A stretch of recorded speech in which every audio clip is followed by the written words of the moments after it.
So hey guys, welcome to the channel. So आज के इस वीडियो में हम लोग क्या करेंगे, तो आज के इस वीडियो में हम लोग जो हमारा चैप्टर है पावर शेयरिंग, उसको हम लोग रीड करेंगे, समझेंगे कि पावर शेयरिंग ये चैप्टर कहना क्या चाहता है। तो देखो, बहुत ही मैं कहूँ तो इजी पीसी सा चैप्टर है, कुछ ज़्यादा मतलब आपको इसमें करना नहीं है। मतलब ईजिली समझ आ जाएगा आपको, बस कुछ टॉपिक्स के बारे में कुछ चीज़ें इसमें डिटेल्स दी रही होंगे, वो चीज़ याद करना। तो अगर मैं एग्ज़ाम पॉइंट ऑफ व्यू से कहूँ तो ये काफ़ी नॉर्मल से चैप्टर है, मतलब इसमें से क्वेश्चन आते हैं बट आपसे अच्छे से बन जाएंगे। तो वीडियो स्टार्ट करने से पहले गाइज मैं आप लोग को एक चीज़ बताना चाहती हूँ, for your knowledge only, that मैं I have scored 100 out of 100 in the social science exam. और अभी इससे पहले ईयर में ही जो हमारा 2022 एंड 2023 का सीबीएसई का बोर्ड एग्ज़ाम हुआ, उसमें मैंने 100 आउट ऑफ 100 स्कोर किया है सोशल साइंस में। तो अगर आपको लगता है कि नहीं, मुझे दीदी से कुछ भी ऐसा कुछ पूछना चाहिए या फिर समझना चाहिए, दीदी बता सकती हैं अच्छे से, तो you can easily go through it. मैं आपको हर एक चीज़, आपको हर एक डाउट बताऊँगी। तो कोई दिक्कत नहीं है, वीडियोस तो आपकी आती ही रहेंगी। आपका कुछ एक्स्ट्रा चीज़ें भी मैं सोच रही हूँ नोट्स वगैरह के बारे में, तो वो भी आप सबको मिलते रहेगा। तो देखो, अभी हम लोग चैप्टर जो है पावर शेयरिंग से पढ़ते हैं। तो पावर शेयरिंग के लिए अब देखो मैं आपको बताती हूँ, this is the overview of the chapter, कि हम लोग इस चैप्टर में क्या पढ़ेंगे, कैसे हमारा जो डेमोक्रेसी है वो कैसे रन करता है, गवर्नमेंट कैसे रन करती है, एक इंटेलिजेंट पावर शेयरिंग। जैसे हम लोग का भी एक कंट्री, एक परफेक्ट एग्जांपल है पावर शेयरिंग का, कैसे लेजिस्लेचर, एग्जीक्यूटिव और जुडिशरी जो है एक इंपॉर्टेंट रोल प्ले करता है इस पावर शेयरिंग में। तो ये जो पावर शेयरिंग है, इसमें इसको समझने के लिए हमारा जो ये चैप्टर है, इसमें दो कहानी दिए गए हैं, दैट इज़ दो story and this is a real life story which is of Belgium and Sri Lanka. तो बेल्जियम और श्रीलंका के स्टोरी के बारे में हम लोग पढ़ेंगे। यू कैन सी हुई है। तो बेल्जियम और श्रीलंका में क्या हुआ था कि इसमें भी कॉन्फ्लिक्ट्स आई थी, कैसे पावर शेयरिंग हुआ, कैसे इन्होंने डील किया, और किसका पावर शेयरिंग जो हुआ, किसने जो जिसने पावर शेयरिंग किया, जैसे बेल्जियम और श्रीलंका दोनों ने पावर शेयरिंग किया, यानी कि दोनों ने अपने लाइक रन गवर्नमेंट तो चलाया ही ना। तो बेल्जियम और श्रीलंका दोनों ने अपने गवर्नमेंट चलाने के लिए अपने कुछ मोल्स मॉडल्स ऐसे कुछ रखे थे, रूल्स रेगुलेशन बनाए हुए थे। तो उनका किसका रूल्स और रेगुलेशन जो थे वो सक्सेसफुल हुआ, किसका नहीं हुआ, ये सब हम लोग जानेंगे। तो देखो, सबसे पहले स्टोरी जो है वो बेल्जियम के बारे में, एंड देन हम लोग श्रीलंका के बारे में पढ़ेंगे। उसके बाद हम लोग पढ़ेंगे कि कैसे बेल्जियम और श्रीलंका दोनों ने अपने कन्फ्लिक्ट्स को, कि देखो कन्फ्लिक्ट्स अभी जो हम लोग ये पढ़ने वाले हैं, मैं आपको अभी बस एक समराइज़ के तौर पे बता देती हूँ, ताकि आपको जो है चैप्टर समझने में ईजी होगा। तो देखो, बेल्जियम और श्रीलंका, अभी हम लोग जो उसके बारे में स्टोरी के बारे में पढ़ेंगे, तो हम लोग जानेंगे कि बेल्जियम और श्रीलंका दोनों में कन्फ्लिक्ट्स हो रही थी। तो अब हम लोग देखेंगे कि बेल्जियम और श्रीलंका ने ऐसा कौन सा नॉर्म्स, ऐसा कौन सा रूल्स अपनाए जिससे क्या हुआ कि उनकी कन्फ्लिक्ट्स जो थी वो कम हो गई, मतलब मिनिमल हो गई, या फिर ज़्यादा बढ़ गई। हम लोग को यही देखना है कि किसी कन्फ्लिक्ट बढ़ गई, किसी कन्फ्लिक्ट ज़्यादा हो गई, किसी कन्फ्लिक्ट मिनिमल हुई तो उसने कौन सा ऐसा काम किया, कौन सा ऐसा फॉर्म अपनाया जिससे उसके कन्फ्लिक्ट जो थे मिनिमल हो गई, और किसने जिसकी मैक्सिमम हो गई तो उसने क्या ऐसी गलती कर दी कि उसके यहाँ की कन्फ्लिक्ट जो होती है वो मैक्सिमम हो गई। जो हमें जिससे हमें सीख मिलेगी, या we should also try this type of government, और हमें ये, या फिर अगर हम लोग गवर्नमेंट बना रहे हैं तो हमें ये गलती नहीं करनी चाहिए, ताकि हम लोग का जो कन्फ्लिक्ट है हम लोग के कंट्री में वो मैक्सिमम हो जाए। तो देखो सी गाइस, आप लोग का टाइम बहुत इंपॉर्टेंट है, मैं बता रही हूँ। 10th is an important class. काफ़ी लोग इसको सीरियसली नहीं लेते हैं, तो अगर आप लोग मेरे वीडियोस देख भी रहे हो तो you can easily go through 2x speed से, क्योंकि जब भी मैं भी वीडियोस वगैरह से यूट्यूब पे देखती हूँ, पढ़ती हूँ, तो मैं 2x स्पीड पे देख लेती हूँ। देखो, मैं आपको 1 मिनट का टाइम लूँगी, तो देखो 2x स्पीड पे आप देखोगे ना, तो उससे क्या होगा, आपका जल्दी जल्दी वीडियो कंप्लीट होगा। अगर बस एक ही कंडीशन पे, अगर आपको समझ आ रहा था, क्योंकि मुझे समझ आ रहा था तो इसलिए मैं 2x स्पीड पे देखती थी। अगर आपको नहीं समझ आ रहा है 2x स्पीड पे, तो आप क्या करो कि पहले आप स्टार्टिंग्स में धीरे धीरे स्टार्ट करो, लाइक पहले आप नॉर्मल पे देखो, फिर आप देखो 0.25 की स्पीड एक्स पे, सॉरी 1.25 के एक्स पे स्पीड पे, फिर जी 5 की स्पीड पे, फिर 1.75 की स्पीड पे। तो ऐसे करोगे ना, तो धीरे धीरे आपको भी आदत हो जाएगी 2x की स्पीड पे। तो आपको फिर लगेगा ना कि हाँ, आपको समझ आ रहा है, तो इसलिए से आपका टाइम बचेगा। This is a special, I think note, special tips for me, from me to you, okay. तो अब हम लोग पढ़ते हैं बेल्जियम की कहानी। तो देखो, Belgium is a small, sorry, Belgium is a small country in Europe, okay. तो बेल्जियम जो एक यूरोप, इस पहले पार्ट से ही हम लोग को काफ़ी इन्फॉर्मेशन मिल गया कि बेल्जियम जो है वो एक स्मॉल कंट्री है यूरोप में। इसका जो एरिया है ना, हम लोग एरिया के पर्पज़ से अगर बात करें, तो ये हरियाणा, यानी एक हमारा इंडिया का स्टेट है एक हरियाणा। तो उसका जो एरिया है ना, वो हरियाणा से भी कम है। तो यू कैन सी हियर कि यहाँ पे मतलब कितनी कम एरिया में एक कंट्री है, एक स्पेसिफिक कंट्री है। यहाँ पे उन लोग का इंडिया का एक स्टेट से भी छोटा एरिया में उनका एक कंट्री है, तो आप देख ही सकते हो। फिर देखो, ये जैसे हमारा भी कंट्री, हमारा भी इंडिया जो वो काफ़ी स्टेट के साथ अपना बॉर्डर शेयर करता है, जैसे पाकिस्तान हो गया, नेपाल हो गया, चाइना हो गया। गए, इन लोगों के साथ हम लोग का बॉर्डर शेयर होता है, लेकिन आजू बाजू में पड़ता है। तो हम लोग देखते हैं कि बेल्जियम जो है वो किन किन स्टेट्स के साथ अपना बॉर्डर शेयर करता है। ओके, तो दैट इज़ फ्रांस के साथ, नीदरलैंड, जर्मनी एंड लग्जमबर्ग के साथ। तो ये चीज़ आपको याद करनी है। मैं आपको बता दूंगी कि क्या क्या चीज़ इंफॉर्मेशन के बेसिस पे याद करनी रहती है। तो जो हमारा जो बेल्जियम है वो फ्रांस, नीदरलैंड, जर्मनी और लग्जमबर्ग के साथ अपना बॉर्डर शेयर करता है। और इसका अगर मैं पॉपुलेशन वाइज बात करूँ तो मैं बताती हूँ इसका पॉपुलेशन के, इस population it has a population of little over 1 crore, about half of the Haryana, यानी कि यहाँ का पॉपुलेशन। देखो एरिया वाइज तो हमने समझ लिया कि एरिया वाइज इसका जो इसका एरिया है वो हमारा जो इंडिया का स्टेट है हरियाणा उससे हल्का सा छोटा है। लेकिन अगर हम लोग पॉपुलेशन वाइज बात करें तो इसका जो पॉपुलेशन है वो हमारा हरियाणा है। लाइक हरियाणा का हमारा जो पॉपुलेशन, इससे हम लोग को एक और इन्फॉर्मेशन मिलती है कि हरियाणा का जो हम लोग का पॉपुलेशन है वो 2 करोड़ है, यानी उसका हाफ, यानी उसका 1 करोड़ के अप्रॉक्स इसका पॉपुलेशन है। तो यू कैन सी हियर कि यहाँ पे 1 करोड़ में ही हमारा मतलब पूरा का पूरा कंट्री है। एक कंट्री हमारे एक स्टेट से भी छोटा है, प्लस उसका जो पॉपुलेशन है वो हमारे एक स्टेट का पॉपुलेशन का हाफ है। तो आप देख ही सकते हो कि मतलब कैसा वो कंट्री होगा, कितना छोटू सा कंट्री होगा वो, है ना।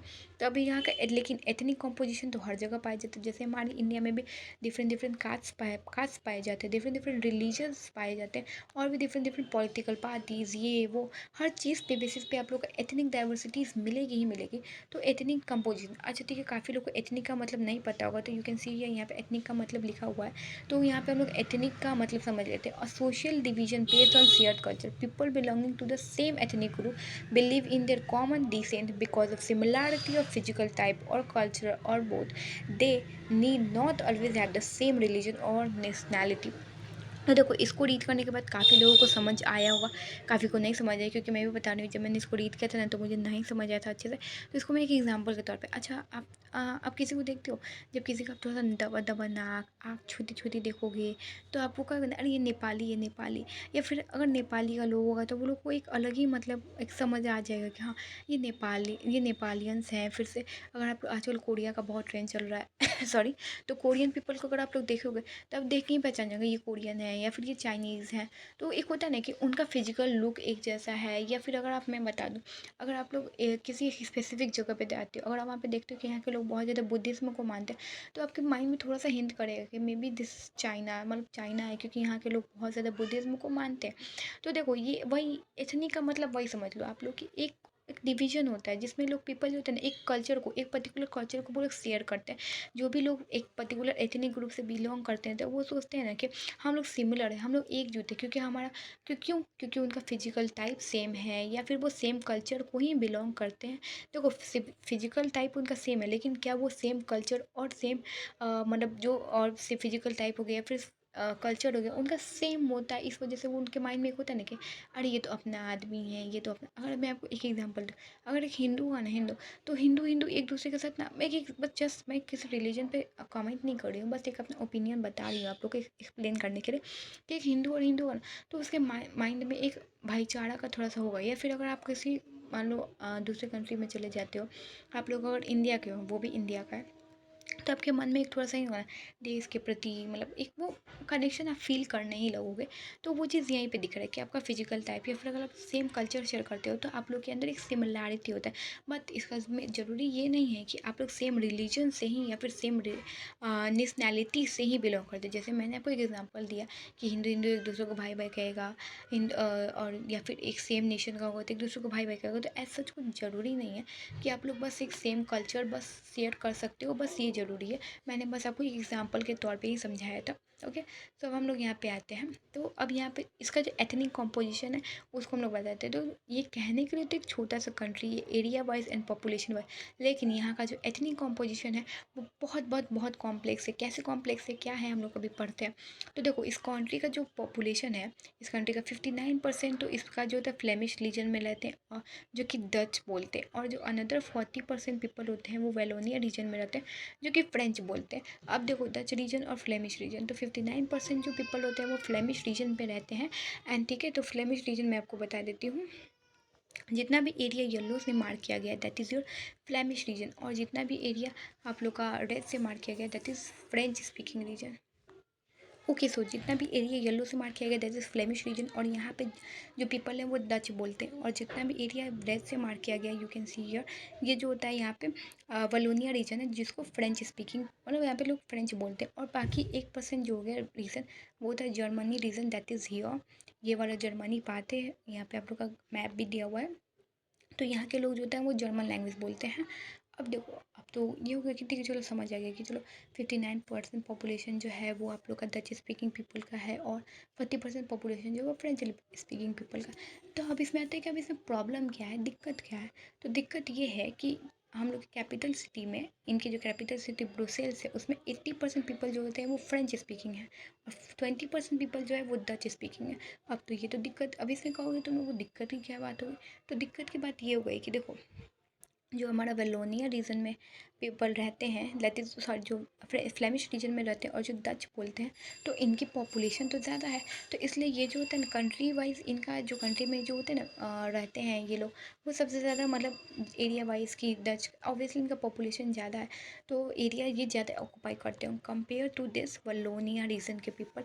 वलोनिया रीजन के पीपल जो होते हैं वो एरिया वाइज, मतलब होता है ना कि कंट्री वाइज इनका पॉपुलेशन कम है, लेकिन जब हम लोग ब्रुसेल्स, ये है ब्रुसेल, इनकी कैपिटल सिटी की बात करें तो यहाँ पे जो है फ्रेंच स्पीकिंग ज़्यादा है कंपेयर टू डच स्पीकिंग। तो एक होता है ना कैपिटल सिटी जो कि पूरी की पूरी कंट्री को दर्शाती है, जैसे हमारा इंडिया है, इंडिया को दर्शाने का बात करें तो दिल्ली दर्शाती है, तो वैसे ही कैपिटल सिटी है, तो वो मतलब होता है ना कि पूरी कंट्री को दर्शाती है। तो यहाँ पे जो है फ्रेंच पीपल डोमिनेट कर रहे हैं, लेकिन पूरे कंट्री में जो होता है वो आप लोग के ये डच स्पीकिंग डोमिनेट कर रहे हैं। तो अब फिर भी हुआ कि इसमें प्रॉब्लम क्या है, तो प्रॉब्लम ये है कि जो डच स्पीकिंग है ना वो थोड़े से पिछड़े हैं, मतलब वो उतने पढ़े लिखे नहीं, लेकिन जो फ्रेंच स्पीकिंग है ना वो ज़्यादा पढ़े लिखे। तो उनका कहना है कि मैं जब कैपिटल सिटी में हूँ तो मैं ज़्यादा डोमिनेट करूँगा, गवर्नमेंट मेरे हिसाब से चलेगा, कंट्री मेरे हिसाब से चलेगा। लेकिन जो डच स्पीकिंग है वो उनका कहना है कि पॉपुलेशन वाइज तो मैं ज़्यादा हूँ, तो कंट्री मेरे हिसाब से चलेगा, गवर्नमेंट मेरे हिसाब से चलेगा। तो देखो यहाँ पे the minority French speaking community was relatively rich and powerful, यानी कि वो डच स्पीकिंग से ज़्यादा रिच थे और पावरफुल थे, और जिसकी वजह से क्या होता था कि this was resented by the Dutch speaking who got the benefit of economical development and education much later. और ये क्या होता है कि इस वजह से मैंने आपको पहले ही बताया था कि जो डच स्पीकिंग है वो उतना मतलब पढ़े लिखे नहीं, क्योंकि उन्हें एजुकेशन बेनिफिट्स बाद में मिला compare to French speaking people. इसकी वजह से क्या हुआ कि अब दोनों में कन्फ्लिक्ट हो गया कि मैं कंट्री को रूल करूँगा, गवर्नमेंट मेरे हिसाब से चलेगी, मेरे हिसाब से चलेगी। इस वजह से क्या हुआ कि इनके बीच में एक टेंशन हो गया, this lead to the tension between the Dutch speaking French speaking community during 1950s and 1960, यानी कि हमारे देश का आज़ाद होने के बाद की ये स्टोरी है। ओके, तो इस टेंशन जो था, ये टेंशन आप कहाँ पे ज़्यादा था, तो ब्रुसेल्स में ज़्यादा था। मोर कंट्री में तो था कि सबको इधर उधर थे, लेकिन ब्रुसेल्स में मेन टेंशन की बात क्या थी, क्योंकि ब्रुसेल्स में ही तो सब सारा का सारा रीज़न, सारा का सारा चीज़ें तो ब्रुसेल्स से ही रिलेटेड थी ना, क्योंकि ब्रुसेल में ऑब्वियसली फ्रेंच ज़्यादा थे और डच स्पीकिंग कम थे, तो फ्रेंच अब वहाँ पे ज़्यादा डोमिनेट कर रहे थे। तो ये कॉन्फ्लिक्ट जो था ब्रुसेल्स में बहुत ज़्यादा देखा गया था। इसके कारण क्या हुआ कि अब यही देखो, मैंने बताया the Dutch speaking people constituted the majority but the minority in the capital, यानी कि डच स्पीकिंग पीपल जो थे वो कंट्री में तो मेजोरिटी में थे, लेकिन वो कैपिटल सिटी में माइनॉरिटी में थे। अब हम लोग, ये तो हम लोग का पता चलेगा हम लोग को ब्रुसेल्स का क्या स्टोरी था, ब्रुसेल्स में क्या सिचुएशन थी, किस वजह से कॉन्फ्लिक्ट हो रही थी, क्या टेंशंस के सीन थे, ये ब्रुसेल्स की कहानी थी। अब हम लोग आते हैं हमारे, दैट इज़ हम लोग यहाँ पे पढ़ रहे हैं बेल्जियम एंड श्रीलंका की कहानी। तब हम लोग आते हैं श्रीलंका की कहानी। अब देखो, श्रीलंका जो था एक आइलैंड कंट्री है, श्रीलंका जो आइलैंड कंट्री है, और मैं आपको दिखाती हूँ श्रीलंका का image. Wait, this is Sri Lanka, and ये जो श्रीलंका है हमारे कंट्री के साथ बॉर्डर शेयर करता है। ओके, एक बेसिकली एक आइलैंड कंट्री, बहुत छोटू सा ये कंट्री है। तो देखो, is just have a few kilometre off the southern coast of Tamil Nadu, यानी कि हमारा जो Tamil Nadu that is southern coast है, तो उससे ये बहुत ही, तो मैंने बोला ना बहुत पास है हमारे, इंडिया से बॉर्डर शेयर करता है, तो कुछ ही किलोमीटर दूर है। और इसका जो पॉपुलेशन की हम लोग बात करें, देखो आप लोग को यहाँ पे सारी इन्फॉर्मेशन मिल रहा है। It has about 2 crore population, about the same in Haryana, यानी इसका जो पॉपुलेशन है वो 2 करोड़ है, जितना हम लोग के हरियाणा में पॉपुलेशन है। साथ साथ में यहाँ पे जो था ना कि अब देखो, श्रीलंका के पास भी एक डाइवर्स पॉपुलेशन है। अब श्रीलंका का भी एक कॉन्फ्लिक्ट स्ट्रक्चर है, इसमें भी कॉन्फ्लिक्ट एथनिक ग्रुप है, कैसे है अब हम लोग वो पढ़ते हैं। तो देखो, यहाँ पे जो श्रीलंका का मेजर सोशल ग्रुप था वो था सिन्हाला स्पीकर, जो कि यानी श्रीलंका का वो, मतलब कि हम कह सकते हैं कि वो श्रीलंका का जो होता है ना वहीं का एथनिक, वहीं का रहने वाला, जैसे हम लोग क्या कहें कि जैसे मातृभाषा, हाँ मातृभाषा है तो श्रीलंका का मातृभाषा हम लोग कह सकते हैं सिंघालस था। तो लोग वहाँ पे जो रहते थे वो लोग सिंघाला बोलते थे। अब कुछ लोग तमिल स्पीकर भी थे, ठीक है। अब तमिल के भी दो ग्रुप थे, एक थे वहाँ के नेटिव तमिल रहने वाले और एक इंडियन तमिल। अब देखो, अब आप लोग सोच रहे हो कि वो कंट्री है श्रीलंका, तो फिर वहाँ पे तमिल स्पीकर कहाँ से आएगा। तो मैं बताती हूँ कि देखो तमिल, मैंने अभी यहाँ पे क्या बताया था कि तमिल और श्रीलंका दोनों आपस में काफ़ी फ्यू किलोमीटर दूर पे थे। तो तमिल और श्रीलंका, इस वजह से क्या होता है कि वहाँ के कुछ लोग श्रीलंका सीख के वहीं के रहते रहेगा, तो वहाँ पे कुछ श्रीलंका स्पीकर्स हो गए। देखो तो जो वहाँ के नेटिव हैं उनको Sri Lankan that is Sri Lankan Tamils कहने लगा लोग। और एक और ग्रुप था जो कि था इंडियन तमिल्स वो थे the these whose forefather came to from India as an plantation worker during colonial period are called Indian Tamils. आप लोग ये चैप्टर एज ऑफ इंडस्ट्रियलाइजेशन या फिर और भी चैप्टर्स में चैप्टर 3 और चैप्टर 4 के हिस्ट्री में आप लोग पढ़ोगे कि कैसे हमारे इंडियंस को जो है हम लोग को पकड़ पकड़ के, या फिर इंडियंस या किसी और कंट्रीज़ के भी लोगों को ब्रिटिशर्स जो थे वो पकड़ के दूसरी कंट्री में ले जाते थे। किस लिए, तो वो लोग उनको काम कराने के लिए, प्लांटेशन वर्कर के। इसी तरह इंडियन तमिल्स को भी लेके आया गया था श्रीलंका में बहुत पहले मतलब कॉलोनियल के टाइम पे, उनको वहाँ पे काम कराने के लिए। इस वजह से वो इंडियन तमिल्स आ गए क्योंकि वो इंडिया से आए हुए और वो तमिल्स बोलते थे। अब देखो तो Sri Lanka Tamils are concentrated in the northern eastern part of the country and most of the Sinhali people are Buddhist while most of the Tamils are Hindus and मुस्लिम।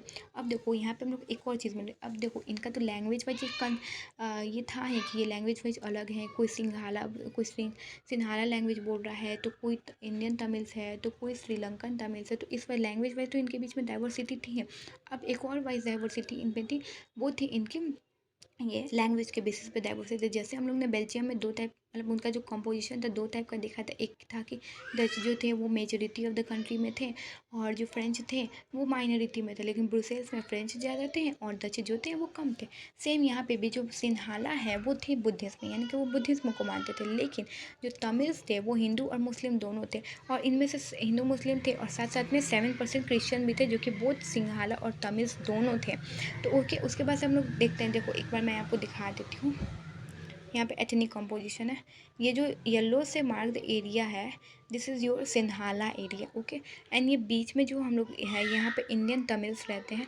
और ये जो बॉर्डर शेयरिंग वाला पार्ट है that is your Sri Lankan Tamils. और जो बीच में थोड़ा सा डॉट जैसा है, ये मुस्लिम्स पार्ट है, ओके। तो this was the ethnic composition of your Sri Lanka. And then अब देखो, अब हम लोग ने दोनों का दैट इज़ बेल्जियम का और साथ साथ में सिन्हाला दोनों का हम लोग ने कंडीशन समझ लिया, क्या सिचुएशन थी, क्या कॉज थी टेंशन का, ये सब समझ लिया। अब देखो यहाँ पे वही पढ़ रहे हैं हम लोग। In Belgium the Dutch community को take the advantage of your numerical majority and force it will be French and German speaking people and this would push the conflict among the community further. और इसकी वजह से क्या होगा, एक mess हो जाएगा। यानी कि अगर मान लो डच है, वो कहने लगे कि नहीं मैं मेजोरिटी में हूँ तो मेरा रूल चलेगा, तो इस वजह से क्या होगा, फ्रेंच और जर्मन स्पीकिंग क्या होगा, उससे अपोज करेंगे। तो इससे क्या होगा, श्रीलंका में होगा। अब देखो श्रीलंका में क्या था कि सिंघाला जो थे वो एक बिग मेजोरिटी को खड़े थे। अगर वो अपने चीज़ों को अपने नहीं कहें कि मैं यहाँ पे सिंघाला ही चलेगा, कि यहाँ पे सिर्फ सिंहा बुद्धिज्म को तुम लोग को फॉलो करना है, सिंहाला ही बोलना है, तो फिर क्या होगा, उसको तमिल्स और के स्पीकर जो थे, इवन क्रिश्चियंस और अदर जो रिलीजन के पीपल थे, वो उसको क्या करेंगे, अपोज करेंगे। तब हम लोग को यही जानना है कि अब इन दोनों कंट्री कन्फ्लिक्ट तो दोनों कंट्री में था, टेंशन्स तो दोनों कंट्री में थे, एथनिक कंपोजिशन बहुत कॉम्प्लेक्स था दोनों कंट्री में। लेकिन दोनों कंट्री में ऐसा कौन कौन सा नॉर्म्स, कौन कौन सा मेजर्स, या फिर कौन कौन सा हम लोग कहें तो चीज़ें, तकनीक, सॉल्यूशंस लाए अपने अपने कंट्री में, जिससे क्या हुआ कि इनके बीच में कन्फ्लिक्ट कम हुआ या फिर घटा। अब देखो जिस कंट्री में कन्फ्लिक्ट कम हुआ वो है, मैं आपको बता देती हूँ, जिस कंट्री में कन्फ्लिक्ट कम हुआ दैट इज़ बेल्जियम, और जिस कंट्री में कन्फ्लिक्ट और बढ़ गया दैट इज़ योर श्रीलंका। अब इन्होंने क्या ऐसा अपनाया, क्या किया, मैं सब आपको बताऊंगी, ओके। तो देखो अब आते हैं मेजोरिटिज्म इन श्रीलंका। यानी हम लोग पहले श्रीलंका का केस पढ़ेंगे जिसमें तुम लोग का सॉरी, जिसमें हम बताएं तो कन्फ्लिक्ट और बढ़ गया। तो देखो आज मैं आपको बता देती हूँ कि आज में हम लोग कौन कौन सा पार्ट कवर कर लेंगे, that is majoritism in Sri Lanka cover कर लेंगे, एंड एकोमोडेशन इन बेल्जियम हम लोग कवर कर लेंगे। इवन मैं यहाँ पे आपको पिक्चर बेस्ड क्वेश्चंस भी समझाऊंगी, क्योंकि पिक्चर बेस्ड क्वेश्चन भी आजकल CBSE एग्जाम्स में आने लगे हैं। एंड देन जो बाकी का पार्ट है हम लोग का चैप्टर का, that is forms of power sharing, या फिर आगे आगे का चैप्टर होगा वो नेक्स्ट पार्ट में आपका आएगा।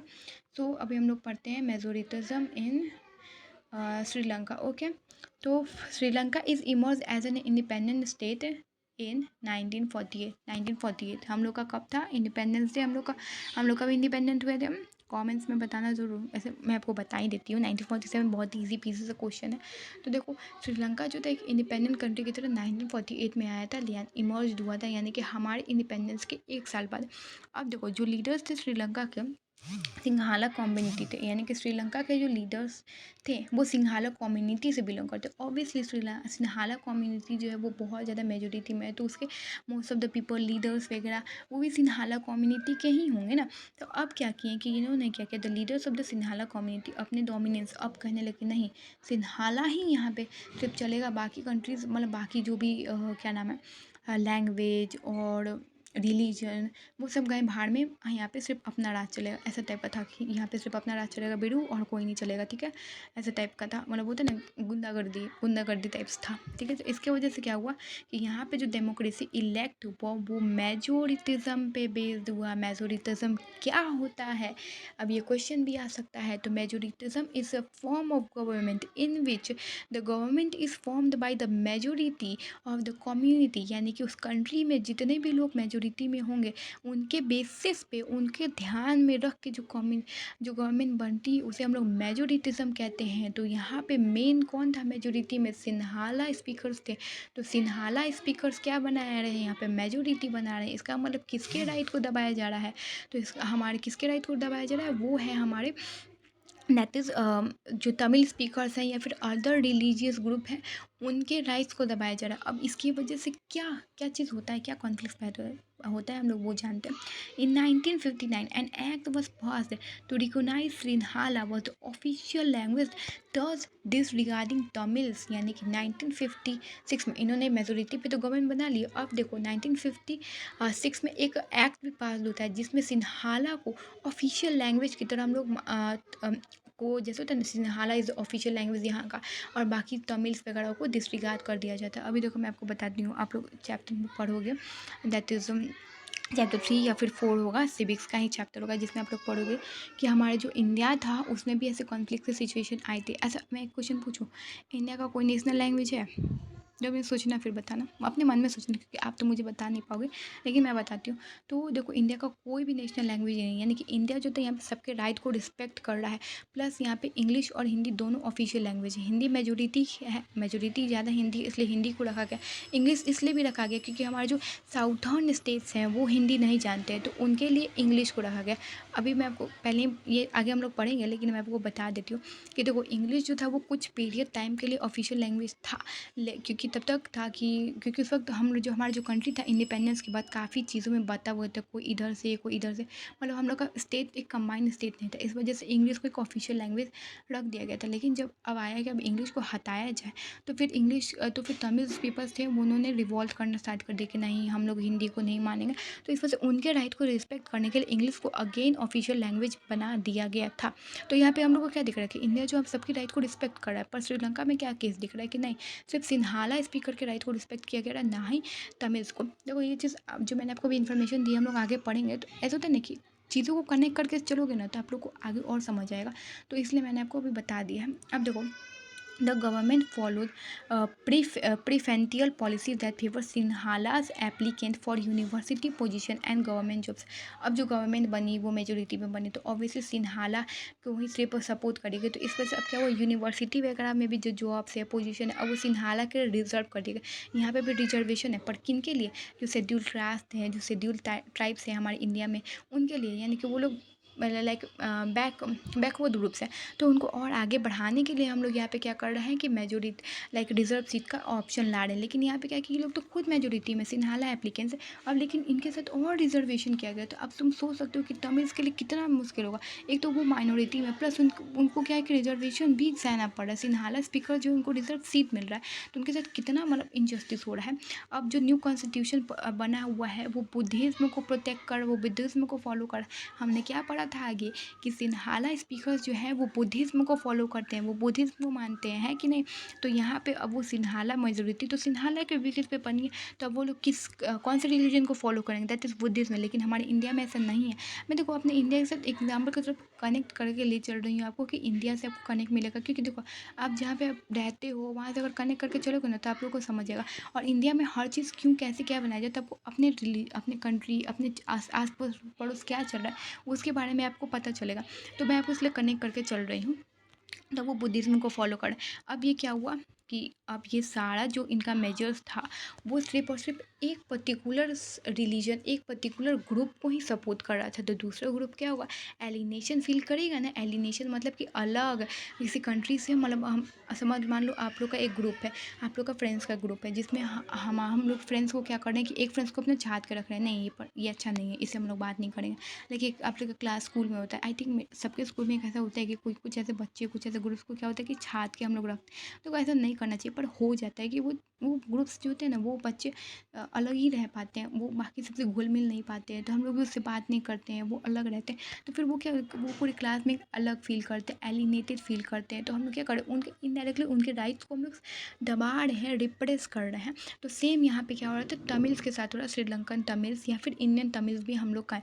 तो अब ये क्या हो रहा था कि they felt that none of the majority politics party lead by the Buddhism Sinhala speaker was sensitive to their language and culture. यानी कि अब उन्हें क्या फील हो रहा था कि अब कोई हमारे बारे में सोच नहीं रहा, ना कोई पॉलिटिकल पार्टी सोच रहा है, ना कोई सोच रहा है कि हाँ वो उनके ना लैंग्वेज के बारे में कोई सोच रहा है, ना उनके कल्चर के बारे में सोच रहा है। तो उनको लग रहा है कि अब ये जो कॉन्स्टिट्यूशन है वो पूरा का पूरा सिर्फ और सिर्फ इनके ये क्या नाम, वो उनके राइट्स को, उनके पॉलिटिकल राइट्स को, उनके जो और भी गवर्नमेंटल राइट्स हैं, गवर्नमेंटल पॉलिसीज़ उनको, उनके राइट्स को वो दबा रहा है, उनको नहीं मिल पा रहा है, डिस्क्रिमिनेशन हो रहा है जॉब्स के अगेंस्ट, उनके अदर अपॉर्चुनिटी, अदर इंटरेस्ट को भी इग्नोर कर दिया गया जा रहा है। तो वो कितना, जैसे एक सपोज कि आप ही इस सिचुएशन में रहोगे जिसमें आप कुछ भी चाह रहे हो तो वो नहीं मिल रहा है। अभी देखो हिस्ट्री में 9th क्लास में आपने पढ़ा होगा, मैं आपको कनेक्ट करके देखो, मेरे साथ अगर पढ़ना है तो कनेक्ट तो करना ही पड़ेगा। हिस्ट्री में हमने पढ़ा था नाजिज्म। नाजिज्म जो में था, ज्यूस को क्या कहते थे, तो कोई राइट नहीं देते थे, उसको अलग छात के रखा जा रहा था, अलग करके रखा जा रहा था। तो उनके राइट्स को, उनके इग्नोर्स किया जा रहा था, उनके इंटरेस्ट को, ज्यूस को और मिलकर चुन चुन के मारा जा रहा था लोगों के बीच में। ये मतलब बात लोगों के मन में ये बात फैलाई जा रही थी, मन में ये बात बताया जा रहा था कि ज्यूस बहुत गंदे पीपल। तो ये उनको क्या, उनके साथ एक एलिनेशन ही हो रहा है, डिस्क्रिमिनेशन हो रहा है। काफ़ी कंट्रीज़ में भी ऐसा होता है, जिसमें आप लोग सोचोगे साउथ अफ्रीका, इंग्लिश का भी आप चैप्टर में आप पढ़ोगे, Nelson Mandela the walk to the freedom वाले चैप्टर में, कि कैसे साउथ अफ्रीका में ब्लैक और वाइट के बीच में डिस्क्रिमिनेशन हुआ करता था, कैसे ब्लैक वाले पीपल को मतलब अलग, मतलब छात के रखा जाता है, उनको काफ़ी जेल में उनको काफ़ी सप्रेस किया जाता है। तो ये सब जो फीलिंग होता है एलिनेशन की उनके, यानी कि जब पीपल को लगने लगता है या फिर उनके साथ ये ऐसा होता भी, तभी वो चीज़ लगता है कि उनके राइट को नहीं ध्यान दिया जाता, उनके इंटरेस्ट को नहीं समझा जा रहा है। तो अब वो क्या करेंगे, वो धीरे धीरे देश के प्रति उनका होता है ना कि प्यार चला जाएगा, लगाव चला जाएगा। तो इस वजह से क्या करेंगे, अब वो टेररिज्म को, वही इस टेररिज्म का सपोर्टिव हो जाएगा, है कि नहीं। तो इस वजह से क्या हुआ, as a result the relation between Sinhala and Tamil community strength over. यानी कि पहले से तो कन्फ्लिक्ट था ही, अब जब ये गवर्नमेंटल इश्यूज आ गए, गवर्नमेंटल चीज़ें आ गई, जब लोगों को लगने लगे कि नहीं मेरे राइट को नहीं अपनाया जा रहा, तो अब वो क्या करने लगे कि नहीं भाई मेरे राइट को अपनाए। तो इससे क्या हुआ, और टेंशन बढ़ गया और चीज़ें बिगड़ने लगी। इसकी वजह से क्या हुआ, और देखो the Sri Lankan Tamil launch party and struggle for the recognition of Tamil as an official language for the regional autonomy and equal opportunity in securing education and jobs. अब देखो, अब किसी को लगेगा कि मुझे राइट नहीं मिल रहा, तो वो अपने राइट के लिए आवाज़ उठाएगा ऑब्वियसली। तो श्रीलंकन तमिल्स जो थे उन्होंने भी आवाज़ उठाई। अब देखो, अगर आप लोग गवर्नमेंट में हो, पॉलिटिक्स क्या नाम है, पॉलिटिक्स से रिलेटेड हो, तो आप लोग क्या करोगे अपनी आवाज़ उठाने के लिए, और कोई आपका आवाज़ नहीं सुन रहा है तो आप लोग पॉलिटिकल पार्टीज़ बनाओगे। तो इसी तरह इन्होंने भी अपनी पार्टीज़ बनाई, स्ट्रगल्स को लॉन्च किया, ताकि वो लोग तमिल को भी एक ऑफिशियल लैंग्वेज का दर्जा दिला सकें। साथ में तमिल जो है उनका जो लैंग्वेज है उसको भी एक ऑफिशियल लैंग्वेज का दर्जा दिला सके, साथ साथ में उन्हें भी इक्वल अपॉर्चुनिटी मिले, इक्वल राइट मिले एजुकेशन में, जॉब में सॉरी, जैसे हमने अभी पढ़ा था कि जॉब्स वगैरह के लिए रिजर्व सीट किसके लिए कर दिया गया था, सिन्हाला स्पीकर्स के लिए कर दिया था। बट इनका जो डिमांड है, but the demand for the autonomy to province populated by the Tamils was repeatedly denied, यानी कि इनके जो, अब देखो, अब तुम खुद सोचो कि एक तो उन्हें राइट नहीं दिया जा रहा, वो आवाज़ उठा रहे हैं तो उनकी आवाज़ को दबा दिया जा रहा है, उनके बात नहीं सुना जा रहा, तो अब how much they feel alienated, है ना। तो this was the whole scenario. वो कैसा, मतलब आप लोग समझो कि कैसे वो चीज़ सिचुएशन होगा उनके लिए, कितना बहुत सिचुएशन होगा। तो अब देखो, by 19 several political organization were formed by demanding independent Tamil Ilium in northern and eastern part of the Sri Lanka। तो अब क्या हुआ, जब आप किसी को यूजुअली देखो, मैं एक बहुत फ़नी सा एग्जांपल दे रही हूँ, सीरियल वगैरह में क्या होता है कि जब एक भाई का राइट दबाया जा रहा है, या फिर एक भाई को लगता है कि नहीं मेरे साथ घर में गलत हो रहा है, तो वो क्या करेगा, बंटवारा मांग